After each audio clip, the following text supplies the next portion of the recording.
ત્યારે અમદાવાદમાં મોડી રાત્રે વાવાઝોડા સાથે વરસાદ ખાબક્યો હતો। અમુક વિસ્તારોમાં ભારે તો ક્યાંક ધીમી ધારે વરસાદ થયો હતો। ભારે ઉકળાટમાંથી શહેરીજનોને આંશિક રાહત મળી હતી। રાત્રે વરસાદ પડવાથી વાતાવરણમાં ઠંડક પ્રસરી જવા પામી હતી। આજે અમદાવાદમાં આઈપીએલની મેચ છે, જેને લઈને ચિંતા પણ થઈ રહી છે।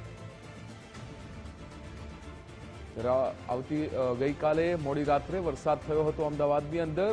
અમુક વિસ્તારોની અંદર ભારે વરસાદ થયો હતો તો ક્યાંક ધીમી ધારે વરસાદ થયો હતો। ભારે ગરમીથી જે ઉકળાટ ફેલાયો હતો તેના કારણે શહેરીજનોને આંશિક રાહત પણ થઈ હતી વરસાદ પડતા।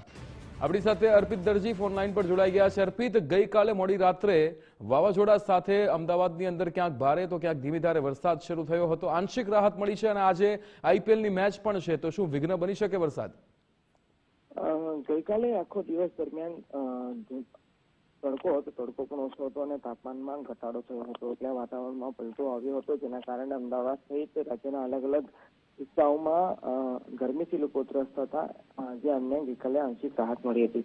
આજની વાત કરીએ તો આજથી 5 દિવસ સુધી હવામાન વિભાગ દ્વારા પણ આગાહી કરવામાં આવી છે કે ગાજવીજની સાથે વરસાદ જોવા મળી શકે છે, એટલે હવે રાહતના સમાચાર આવ્યા છે। અંગદ ઝાડથી કાળઝાળ ગરમીના કારણે અનેક લોકો પરેશાન હતા।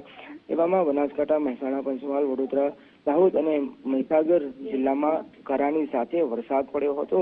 ગઈકાલ સવારે અરવલ્લી જિલ્લામાંથી સમાચાર સામે આવ્યા હતા કે વરસાદ પડ્યો હતો અને રાત્રિ દરમિયાન અમદાવાદ શહેરના પશ્ચિમના કેટલાક હિસ્સાઓમાં અને ખાસ તો જે એસજી હાઈવે, ઘાટલોડિયા છે, સોલા છે, એવા વિસ્તારોમાં વરસાદ પડ્યો હતો।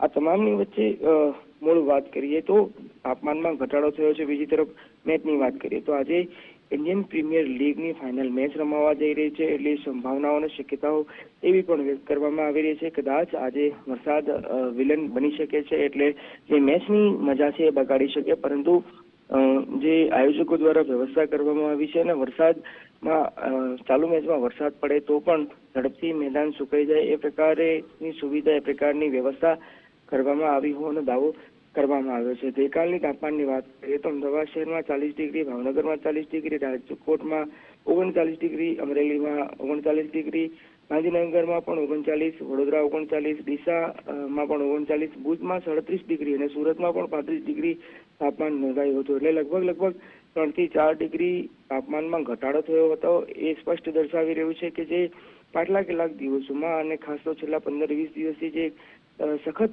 ગરમી પડી રહી હતી, લૂનો અનુભવ કરી રહ્યા હતા લોકો, એમાં આંશિક રાહત મળી છે અને એમાં ગઈકાલે વરસાદ પડ્યા પછી વાતાવરણ ઠંડુ થયું હોવાની પણ વાત સમાચાર હાલ સામે આવી રહ્યા છે। અને જો હવામાન વિભાગની આગાહી સાચી માનીએ તો આવનારા 4 થી 5 દિવસ દરમિયાન પણ તાપમાનનો પારો 40 ડિગ્રી નીચો રહે એ પ્રકારની શક્યતાઓ અને સંભાવનાઓ પણ વ્યક્ત કરવામાં આવી છે। બિલકુલ અર્પિત, સમગ્ર માહિતી સાથે જોડાવા બદલ આપનો આભાર।